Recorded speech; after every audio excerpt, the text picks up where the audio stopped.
Na Câmara, faltam 19 assinaturas para a instauração da CPI, que busca investigar abusos de autoridade cometidos por ministros do Supremo Tribunal Federal. O pedido de abertura, protocolado na Casa em 2022 pelo deputado Marcel Van Hatten, destaca a violação de garantias fundamentais, a prática de condutas arbitrárias sem observância do devido processo legal, inclusive a adoção de censura e atos de abuso de autoridade que eventualmente foram praticados pelos integrantes do STF e do Tribunal Superior Eleitoral. Por meio das redes sociais, Van Hatten pediu aos seguidores que cobrem dos deputados dos seus estados a assinatura da proposta. Entre as 152 assinaturas no documento, 33 são de deputados da base do governo dos partidos PSD, União Brasil e MDB. E a gente começa a nossa rodada de análise e comentários. Ana Paula Henkel, muito boa noite, direto dos Estados Unidos. Ana, já estamos com saudade de você aqui no estúdio. Boa noite, quero te ouvir em relação a esse pedido, recolhimento das assinaturas, para essa CPI do abuso de autoridade. O pedido, lembrando, precisa de 171 assinaturas para ser protocolado. Hoje o documento conta, então, com 152. É uma corrida contra o tempo, já que estamos no final do ano. E o pedido, vale lembrar, do ano passado acabou arquivado em função aí do fim da legislatura parlamentar. Muito boa noite, Ana. Boa noite, Paula. Também já estou com saudades de estar aí no estúdio com todos vocês. Boa noite, mestre Augusto, Silvio, Piotto. Muito boa noite à nossa audiência maravilhosa. Deixo aqui registrado mais uma vez o meu agradecimento por tanto carinho, né? Uma semana foi rapidinho aí no Brasil, mas uma semana de muito amor por onde eu passei. Todos, né? Absolutamente todas as pessoas dizendo: sou assinante da Oeste, assisto o Oeste Sem Filtro todos os dias, então mais uma vez registro aqui o meu carinho recíproco a todos vocês. Olha, Paula, eu acho que as coisas começam a ter um contorno diferente depois das manifestações de ontem, né? Vamos falar sobre isso. E a CPI contra o abuso de autoridade do STF e TSE, afinal, um é puxadinho do outro, né? Não há absolutamente nenhuma independência no Tribunal Superior Eleitoral. Já é uma grande jabuticaba brasileira, ninguém entende por que ele existe, e ele existe como mais um puxadinho político da composição política e ativista, a atual composição do Supremo Tribunal Federal. Então é preciso cobrança. Agora o deputado Marcel Van Hatten está coberto de razão, é preciso cobrar, porque o país ontem deu o tom de que está cansado de políticos de rede social. É preciso avançar nas ações contra essa tirania do judiciário, contra essa ditadura do judiciário no Brasil, que está estabelecendo uma insegurança jurídica sem precedentes, né? Assustando investidores estrangeiros, assustando o povo brasileiro como um todo, né? Mas entrando também em outras áreas além da jurídica, na área econômica, na área social. Então é preciso cobrar, né? Que façamos a nossa parte e comecemos a cobrar em ações. Chega de discurso de palanque, chega de discurso de rede social. É preciso ver como os parlamentares estão votando. E o deputado Marcel Van Hatten traz uma importante observação. Silvio Navarro, muito boa noite. Também quero te ouvir como é que você vê uma possível abertura, né, instalação de uma CPI de abuso de autoridade para, de alguma forma, aí, frear ou, enfim, fiscalizar a atuação do STF. Boa noite, Silvio. Boa noite, Paula. Boa noite, Ana, querida, Piotto, meu irmão Augusto Nunes. Boa noite para quem começa a semana conosco. Paula, fartura de linhas para investigar, tá tudo aí, né? Conforme a Ana disse e conforme nós brasileiros estamos assistindo não é mais nenhum acordo, mas sim um consórcio escancarado, desavergonhado entre o Poder Executivo e o Poder Judiciário. Essa proposta de CPI, encabeçada pelo deputado Marcel Van Hatten, ela é do ano passado. Então, ou seja, talvez se ela tivesse acontecido e formatada para a oposição, porque CPI é uma ferramenta de oposição dentro do parlamento, nós não estaríamos assistindo o que estamos assistindo hoje. Nós vamos falar muito sobre isso ao longo do programa, com a indicação do Flávio Dino para o Supremo Tribunal Federal, assim como a indicação do ex-advogado do Lula, Cristiano Zanin, para o Supremo Tribunal Federal. Esse é o primeiro ponto. Segundo ponto, a gente precisa voltar um pouquinho no tempo e lembrar que já houve uma tentativa de CPI da toga, lá atrás, no passado. E, à época, ela foi enterrada por parlamentares governistas e da oposição, sendo que o governo era outro. Por que eu estou dizendo isso? Porque quando você disse faltam 19 assinaturas e 33 deputados da base do governo assinaram, significa que esse número é absolutamente não confiável. Esses deputados dessas siglas, do MDB, do PSD, do União Brasil, às vezes eles colocam o nome nessas listas simplesmente para depois retirar essas assinaturas. É a barganha política, é a emenda parlamentar e os deputados estão correndo com o que falta de dinheiro de emenda parlamentar. Tem 2,5 bilhões ainda daquele orçamento que um dia já foi chamado de secreto, né? As emendas de relator, tem 2,5 bilhões ainda para que os deputados consigam essas verbas e o prazo é cada vez mais exíguo. No ano que vem não há o famoso dinheiro novo no final do primeiro semestre por causa do calendário eleitoral. Então eles precisam desse dinheiro para entregar nas bases agora para os prefeitos usarem para fazer campanha, evidentemente, fazer campanha com obra, fazer campanha com recapeamento. Quem mora nas cidades, principalmente as do interior, sabe do que eu estou falando. As cidades viram verdadeiros canteiros de obras. Então, é um objeto de barganha. Se a CPI funcionar, formatada para ser uma CPI de oposição, como foi a do MST, tudo bem. É um bom sinal, tem uma fartura de linhas de investigação.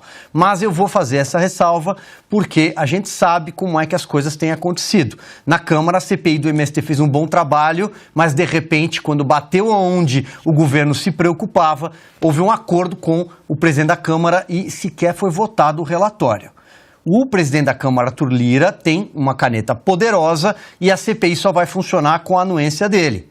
Agora eu pergunto, o presidente da Câmara, Arthur Lira, sabe como é que funcionam as coisas do Supremo Tribunal Federal.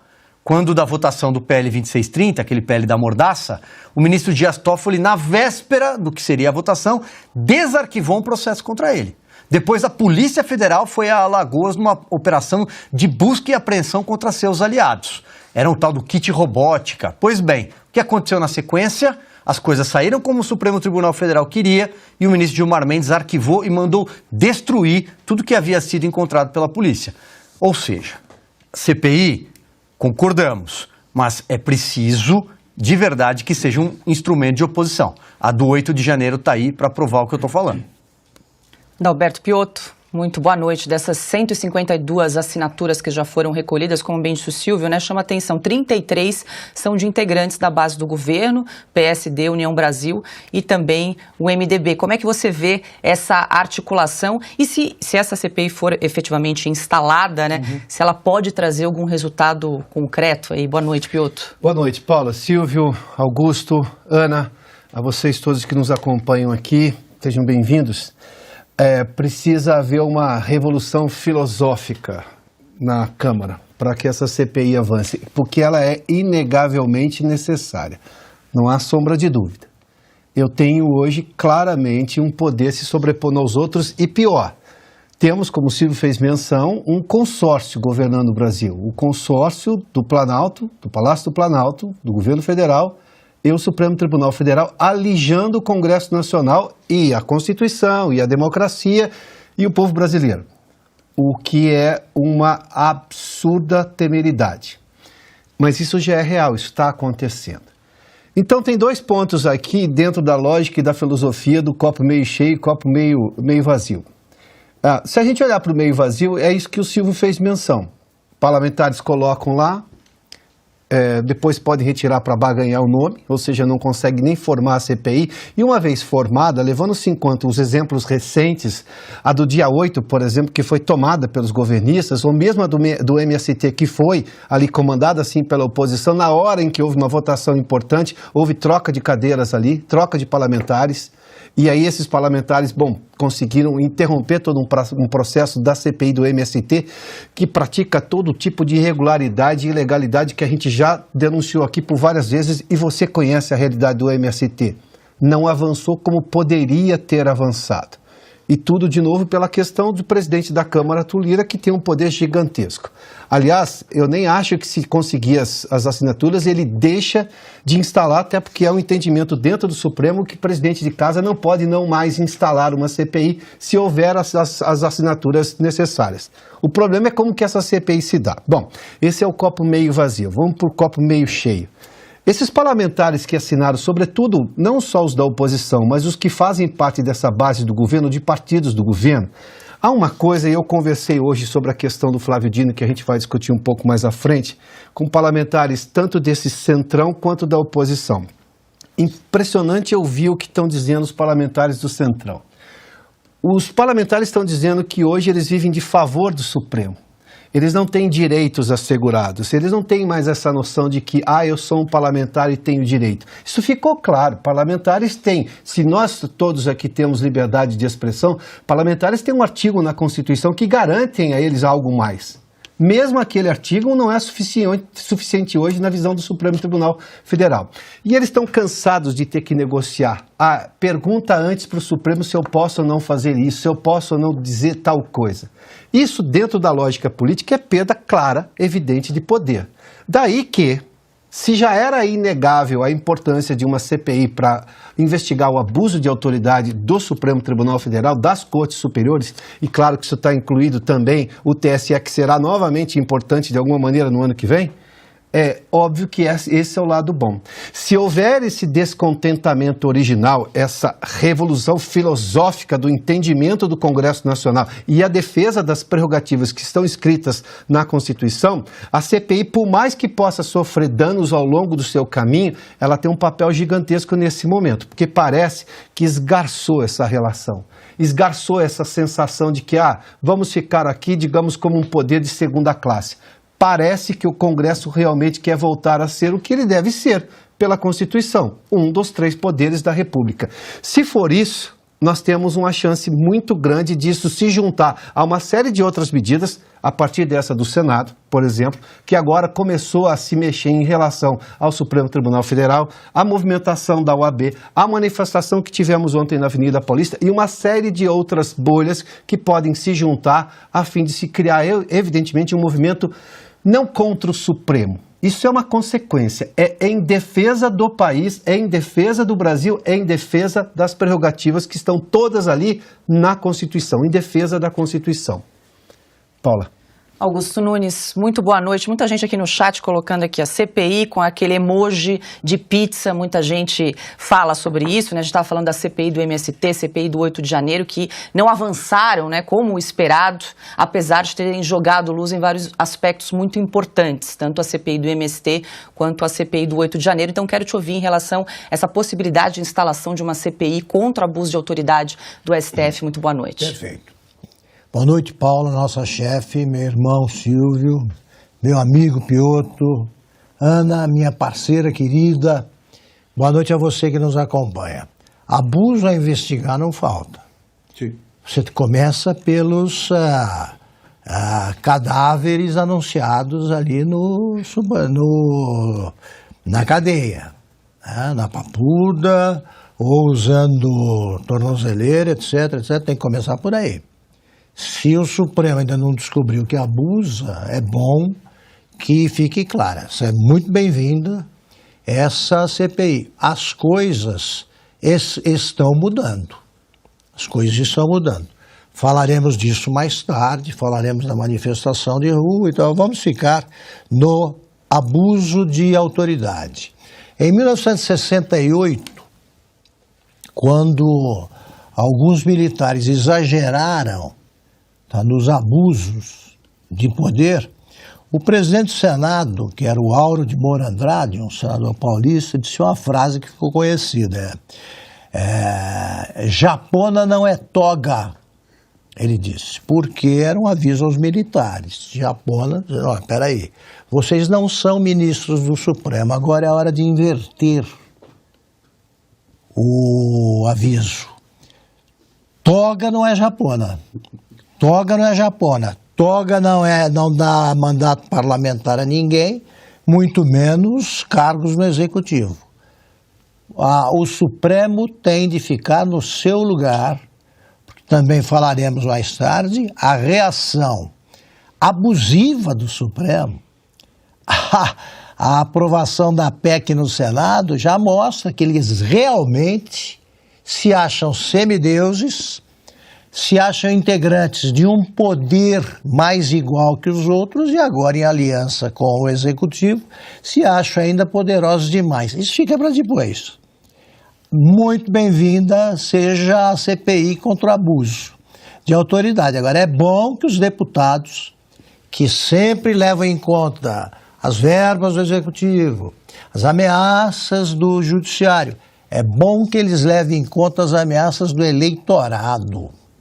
Há sinais e pesquisas já mostrando isso, de que o brasileiro está profundamente insatisfeito com o que fazem os ministros do Supremo. Não confundam com a instituição, não, que ninguém aqui é bobo. O que fazem os ministros do Supremo. Eles vão ter que optar. Os parlamentares, sejam senadores, sejam deputados federais, estaduais, eles têm um instinto de sobrevivência eleitoral muito aguçado. É bom que esteja em forma esse instinto, porque as eleições municipais, ao contrário da lenda, medem sim o que pode acontecer na eleição seguinte.